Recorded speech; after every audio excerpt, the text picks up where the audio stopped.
friends, it's Miss Rebecca. Today we're going to be playing with some worm art. What you'll need is some yarn or string. You can even use spaghetti noodles if you want, because what we're going to be doing with the yarn or string or spaghetti noodles is making them seem like little wiggly worms. You'll need a pair of scissors so that you can cut your yarn into pieces, whatever length you like. If you don't feel like touching the yarn once it's all painty, I like to use these clothespins to hold it for me. That way my hands can stay nice and clean. But if you feel like getting messy, you don't need those. You also need a piece of paper. I have a pretty small one, so if you want to work on a bigger one, that's fine.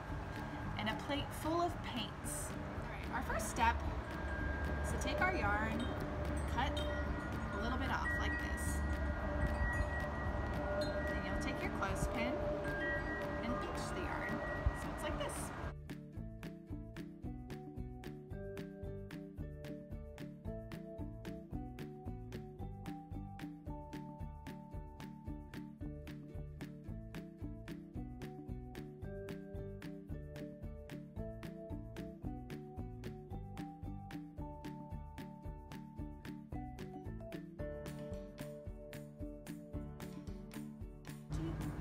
Now, I'm going to take my painty wiggly worm and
this is my fun worm art.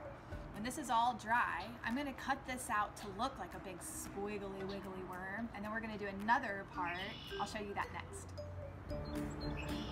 So Norma's having a lot of fun just going for it. She was practicing using our little squiggly worm technique, but then she started a whole new approach by just scraping it off. That's part of the fun thing about process art, is that you might start it one way and give tools to kids to try something, and then they think of a whole new fun approach to do with it. And it just opens up a whole new door. Drying it out now.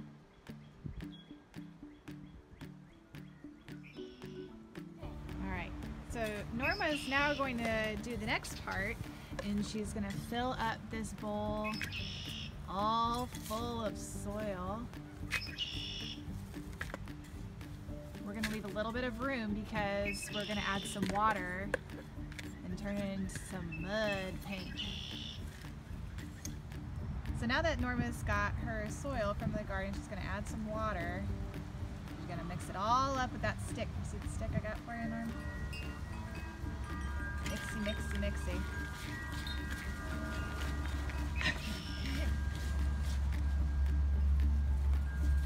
Oh, we might need more water. What do you think?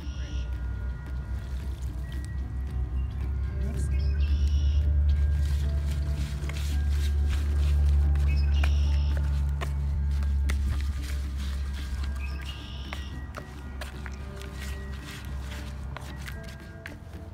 Alright, so this next piece of paper that you'll need is going to be a little bit thicker than just a regular piece of paper. You might want to use cardboard. We use the back of a paper pad that we had. It's kind of just a nice white cardboard, so you could dig around paper pads. They're always fun to use.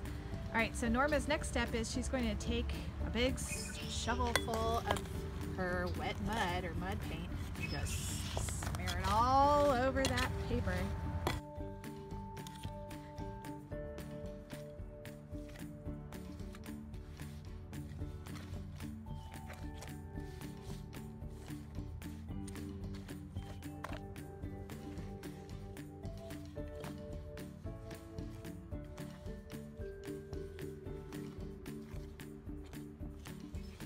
You can use your pointer finger or your counting finger and just make a fun maze. Norm is making a really cool straight line maze.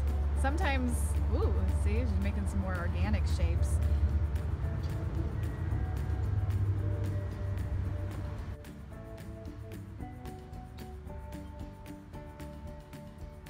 Just have fun creating whatever fun lines you like.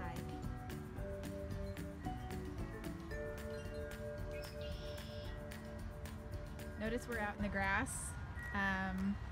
If you don't have a yard and you don't have a good space to do this, you can always grab some brown paint and try this in a tub. There's always ways around getting messy. But we like to do as much outside as we can. It's just easier.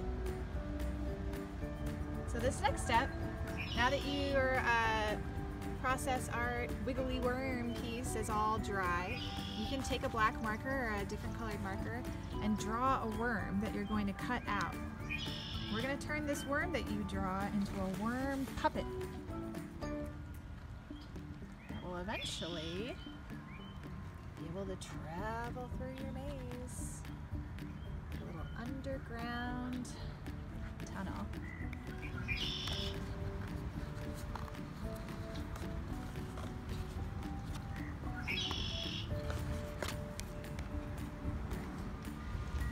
So we've cut the worm out, and Norma, how'd you get it to stick onto the stick? If you see over here, right on the back, there's a little duct tape that you can put onto your stick, so then you can put your worm, little wormy, on the stick. All right. Can you go through the maze now? Maybe.